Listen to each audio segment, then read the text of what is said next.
Afghanistan is a land of striking contrasts, where rugged mountain ranges, ancient cities, and diverse cultures create a landscape both physically dramatic and historically profound. For centuries, this country has stood at the crossroads of civilizations, its terrain shaped by the passage of traders, scholars, and conquerors who connected the Middle East, Central Asia, and the Indian subcontinent. Today, traveling through Afghanistan means encountering not only natural beauty and architectural marvels, but also the enduring spirit of communities who have preserved their traditions despite decades of conflict. While travel here requires careful planning, specialized guidance, and respect for local customs and conditions, it also offers a deeply meaningful journey into one of the world's most storied regions. A visit often begins in Kabul, the nation's capital and its cultural heart. Once a key stop on ancient trade routes, Kabul has long been a meeting place for ideas, art, and commerce. Despite the challenges it has faced, the city retains a surprising vibrancy. Its bazaars are full of color and movement, with merchants calling out the prices of handcrafted carpets, lapis lazuli jewelry, and embroidered fabrics. The Kabul Museum, though impacted by the events of recent decades, still houses remarkable artifacts that testify to the region's historical depth, including pieces from the Greco-Bactrian and Kushan eras. In quieter corners of the city, the Gardens of Babur offer a place of reflection. Restored in recent years, these terraced grounds carved into a hillside serve as a reminder of the Mughal emperor's legacy and give visitors sweeping views of the Kabul Valley. From Kabul, travelers often head into the Hindu Kush, the mighty mountain range that has shaped Afghanistan's geography and history. The journey itself is unforgettable, narrow roads winding through dramatic cliffs, deep gorges, and snow-covered peaks. Villages appear almost magically in the folds of the mountains, built from mud brick and stone, blending into the earth as if grown from it. Life here follows rhythms set by the land. Shepherds guide flocks across high pastures, women bake bread in outdoor ovens, and children run along pathways carved between terraced fields.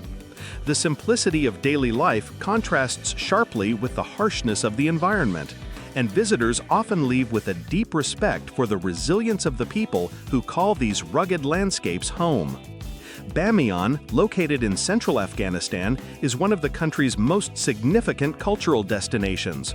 Once a thriving Buddhist center on the Silk Road, it was home to monumental statues carved directly into sandstone cliffs.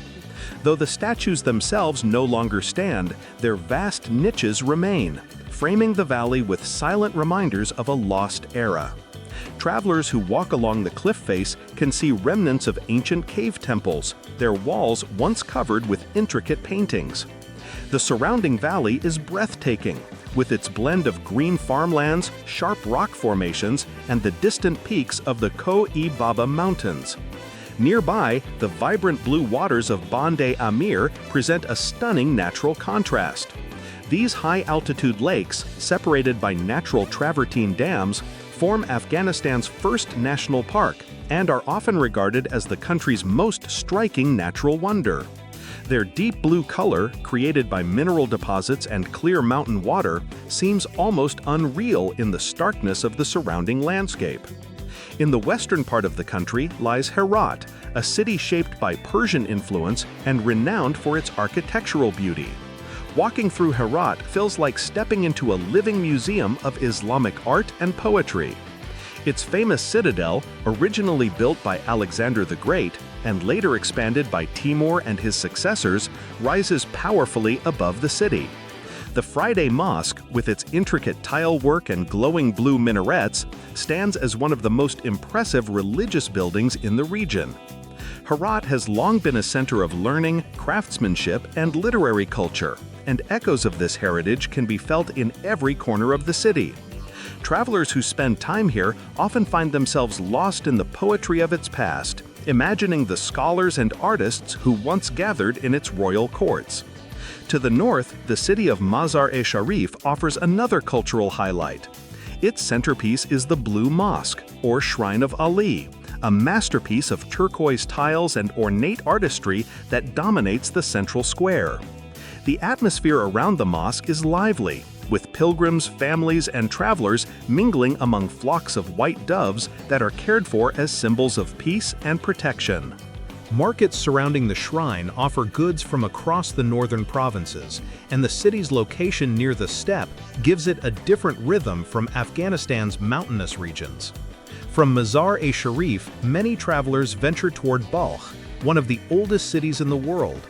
Often referred to in historical texts as the Mother of Cities, Balkh was once a center of Zoroastrianism and later an important hub of Islamic scholarship. Today, its ruins and relics stand quietly across the plains, offering a glimpse into civilizations long vanished but never forgotten. Of course, a journey through Afghanistan is not only about landmarks, it is also about encountering its people and their traditions. Afghanistan's ethnic and cultural diversity is immense, and each region has its own languages, clothing styles, music, and cuisine. In rural areas, hospitality is central to social life. Guests are welcomed with tea, bread, and local dishes made from ingredients grown in nearby fields. Stories are shared around the fire, often accompanied by folk songs played on the rubab or dambura. In urban areas, the cultural scene is more dynamic. Artists, writers, and musicians continue to produce work that reflects both the struggles and the hopes of contemporary Afghan society. Traveling responsibly means engaging with these communities respectfully, listening more than speaking, and learning from the people who know the land best. Throughout any visit, it is impossible to ignore Afghanistan's recent history. The decades of conflict, political instability, and humanitarian crises have profoundly affected every aspect of life. For travelers, this means approaching the country with caution and sensitivity. All travel should be arranged with expert guidance, attention to security conditions, and full respect for local laws and norms. Yet despite these difficulties, many Afghans maintain an extraordinary sense of warmth and generosity. Their hospitality, paired with the country's natural and cultural richness, leaves a lasting impression on those who visit. In many ways, Afghanistan remains a place suspended between past and present. Its archaeological sites speak of ancient empires, its landscapes recall the timeless cycle of seasons, and its cities reveal both hardship and hope. To travel here is to witness a country that has endured much, yet still preserves a sense of identity anchored in history, family, and tradition. Travelers who come with open eyes and an open mind often find themselves deeply moved by what they discover. A journey through Afghanistan is not simply a tour of beautiful places. It is an immersion in a land where history lives in the mountains, where stories echo in the bazaars, and where the human spirit proves remarkably strong. For many, the memories of Afghanistan remain long after the trip ends. The sound of prayer at dawn echoing across a valley, the smell of freshly baked naan, the sight of mountains turning gold at sunset, and the conversations shared with people whose lives continue despite the challenges around them. In a world that often moves quickly, Afghanistan reminds travelers of the value of endurance, community, and heritage.